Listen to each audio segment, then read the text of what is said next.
যে আমাদের ভ্যানিলাটা উপর থেকে নিচে পড়ে গেছিলো কি ওর সাথে আর একটা ছেলে খরগোশ ঝগড়া করেছে। এই ভ্যানিলার সাথে আর একটা ছেলে খরগোশ,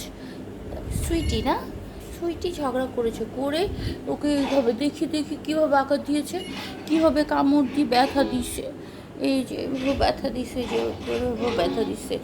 ইস, আমাদের ভ্যানিলাটা অনেক ভয় পেয়েছে, ব্যথা পেয়েছে। এখন আমরা ওকে শাওয়ার করে দিব। ওকে, বাই বাই। এই যে আমাদের ভ্যানিলাকে আমরা গোসল করাচ্ছি। আমি ভ্যানিলাকে শ্যাম্পু দিয়ে সমস্ত গা ওয়াশ করে ভালো করে, এই যে ভ্যানিলা হাই বলে দাও ভিউয়ার্সদের। একদম ভ্যানিলাকে গোসল করাচ্ছি, দেখুন কীভাবে মজা পাচ্ছে, দেখেছো? এই যে গোসল করাতে গেলে ওরা অনেক মজা পায়। এই যে দেখেন আমরা কীভাবে ভ্যানিলাকে গোসল করাচ্ছি। এই যে ওর গায়ে সমস্ত আগে ভিজিয়ে নিয়েছি, তারপরে শ্যাম্পু দিয়েছি, তারপরে এখন যে ওয়াশ করে দিচ্ছি। ঠিক আছে, আপনারা দেখুন ভ্যানিলাকে গোসল করানোটা। এই যে বাস।